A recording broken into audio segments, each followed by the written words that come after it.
Hi, I'm Kristen. In this video, I offer the Choose Life choice for your soul, and that's how to love from a place of intimacy and rest in the Lord. And so tune in, and I'd love to hear your thoughts below.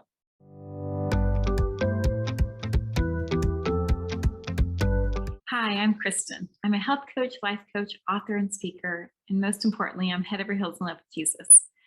And I'm passionate about helping people live a healthier, more fulfilling, purposeful life. And so I offer Choose Life choices for their spirit, soul, and body that they can choose to implement in their life and thus position themselves to receive more of the Lord's blessing. And today, the Choose Life choice I'm offering for your soul is how to love from a place of rest. You can use in every part of your life, for every relationship in your life. And this has been a game changer for me. And so for years, I was, taught about, yes, as believers, as lovers of Jesus, we love others. And it was kind of presented as love is a thing, like offering love, maybe 1 Corinthians 13, as in love is patient. So offering patience and kindness and self-control and not keeping record of wrongs. And so this is what I'm offering. I'm offering love. And I felt like I was performing, like I was doing something.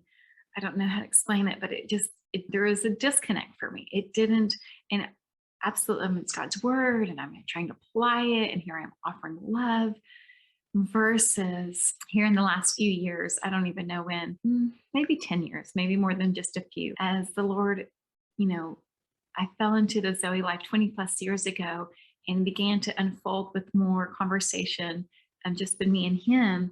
And you've seen this before, but it's that first, God's spirit that is one with our spirit, and nothing can separate the two, right? We know about not being separated from his love. Nothing can snatch us out. No demons or darkness or sins or principalities, nothing. Like we are tied into his love.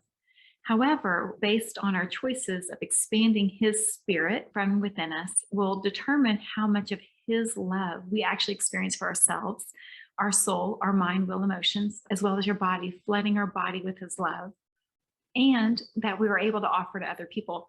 So our choices can cause his spirit to be actually a really small, itty bitty thing in our lives, or it can be large and even overflow into that next ring.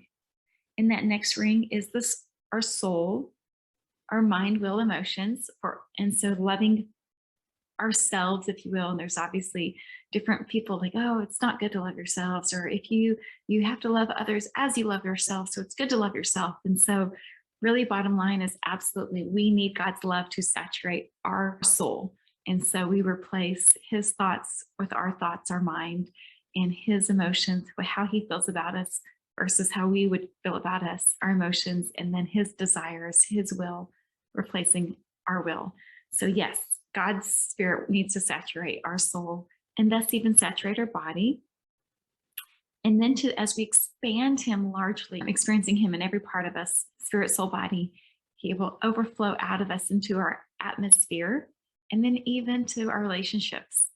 And I will say that this is how you love.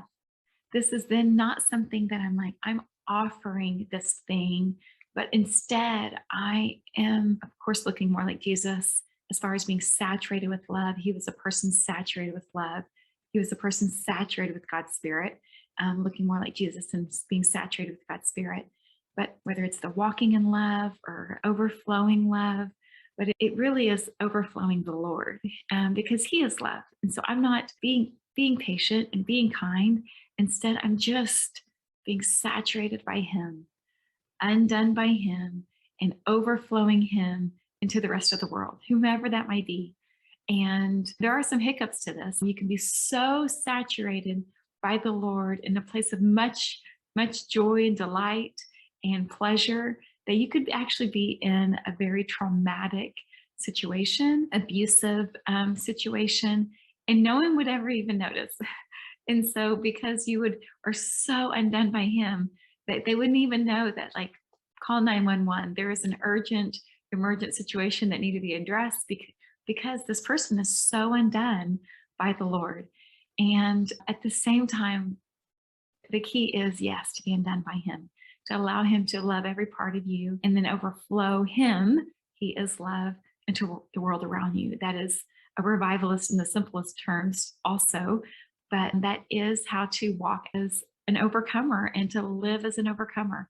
And so that's what I'm offering today is the choose life choice of not seeing love as a thing that you're offering other people, but love is really a person. His name is Jesus. And he, instead, just being so saturated by him, by the choices of increasing his spirit within you, God's spirit in you. And by increasing that spirit, then you will then overflow him to every part of your soul and body, as well as to the world around you. And it's really easy. It's really organic. The focus is really just him, just increasing the oneness and wanting of you and him, the intimacy of you and him from your core. So that's the choose life choice I'm offering today. When you make that choose life choice, you position yourself to receive more of God's blessings. And that choice then connects to your children. Choose so that you and your children may live. It affects those around you, and you find more freedom, and you absolutely don't live stuck. You take territory. And we know more than ever, now is the time to move forward. So I love you, and I look forward to you leaning into expanding God within you and overflowing him who is love and loving from a place of rest to the world around you. Talk to you soon.